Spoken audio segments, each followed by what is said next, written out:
Merry Christmas and Happy Solemnity of Mary, Mother of God. We're now a week into the Christmas season, have liturgically approximately two more weeks left, and I have a Christmas meditation for you. But I want to jump back, actually, to Advent. Advent comes from the Latin words ad venire, which literally translates to come unto, to come unto. Adventus, the Latin word adventus, means arrival, which comes from that ad venire. And from that we get the English word Advent, which is our liturgical period of expectation for the coming of the Messiah. But there are three arrivals that Advent looks forward to and helps us to remember and recall. Three arrivals of the Messiah. There's the arrival of the Messiah in history, which is his coming. This is what is recorded in the Gospels, his coming in history, in time, the incarnation. And the period of expectation for that is that we remember is the thousands of years that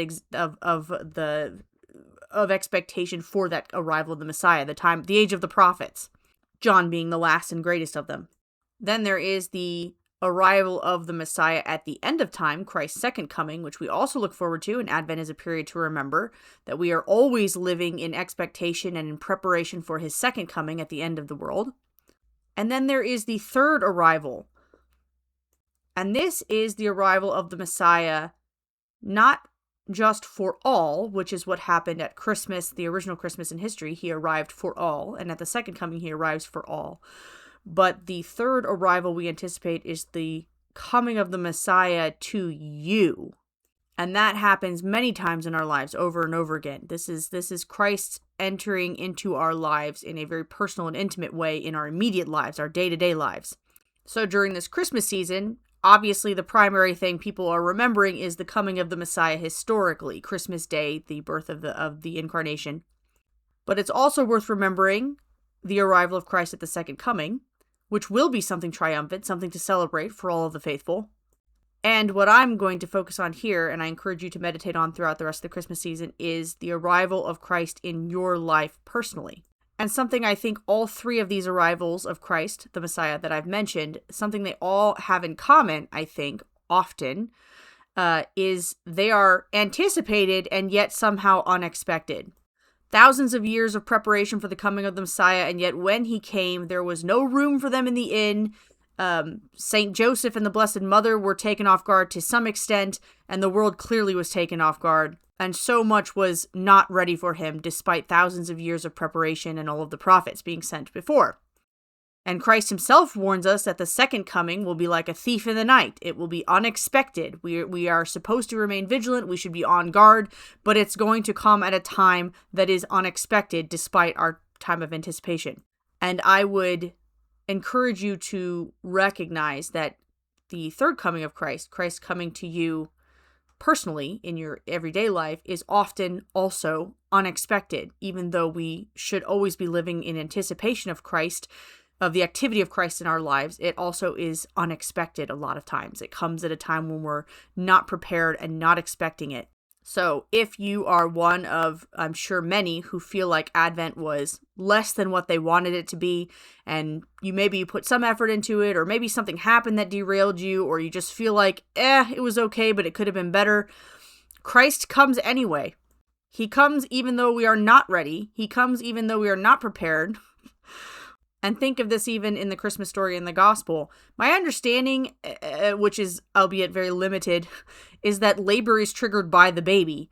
And in any case, God obviously could have ordained that the Christ child be born at a time when his parents were ready, and the town was ready, and there was a room prepared, and there was comfort and luxury and honor, and none of that happened. I imagine his parents were feeling extremely unprepared. I just imagine how frustrating it must be, even for St. Joseph or even for the Blessed Mother, that of course it is during the time of the census and they're away from home and they're going on this trip and they're traveling. And it's in the middle of all that the Blessed Mother goes into labor. So in the middle of the chaos and the frustration and the lack of preparation, and the lack of even trying to, okay, this is happening in the middle of all this, trying to look for a place to stay and they can't find anything and they end up in a stable. So in the middle of a situation that feels like bad timing and everything's going wrong and no one's ready, we have this time of divine joy, of unprecedented joy to the world, because Christ is coming in the middle of that. So my encouragement to you is to spend some time at Christmas time to look for the coming of Christ in the places in your life where you are not ready to receive anyone, let alone God.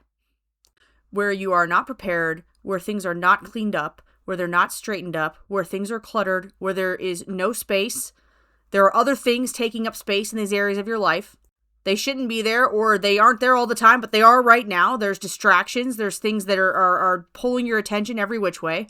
Maybe it's a place in your life where you don't ever want to go because it's uncomfortable for you. Maybe it's something very painful, or it's something terrifying to you, the thought of having to go to this place. Maybe it's a wound from your past that you haven't fully processed and you need healing.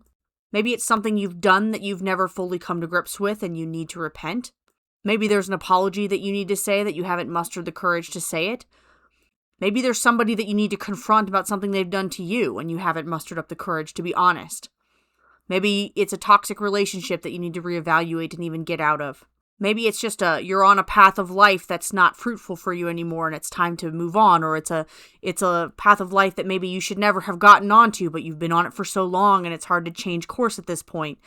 Maybe it's a confusion because it's a place of confusion. You just don't know what to do. Maybe it's a sin you've struggled with for a long time and you just have absolutely no idea how to get out of it. Maybe it's just a place of a lot of chaos and confusion and distraction, and you just don't even know where to start. The idea of preparing a place for God to come is you wouldn't even know where to begin. You feel like the innkeeper, wow, it would be great for me to offer you a room, but they're all booked. I don't know what to tell you. There's all this other stuff there already. I don't know how to make room for you. But spend some time asking God to show you where that place is in your life that he's coming, that he has come, and look for him there. Find the dank, dirty stable in the middle of winter that you would only go into in the cold if you absolutely had to, and look for him there. And realize that even if there's a lot of pain and confusion and discomfort and frustration, where Christ comes to you, there will be joy. Look for that star, and if it leads you to a stable, follow it anyways. And if it leads you to that dank, dirty, uncomfortable, cold, painful part of your life, follow it there anyways, knowing that Christ comes to you in those places and even prefers to come to you in those places where you feel least prepared. And where Christ is, there will be joy in your life.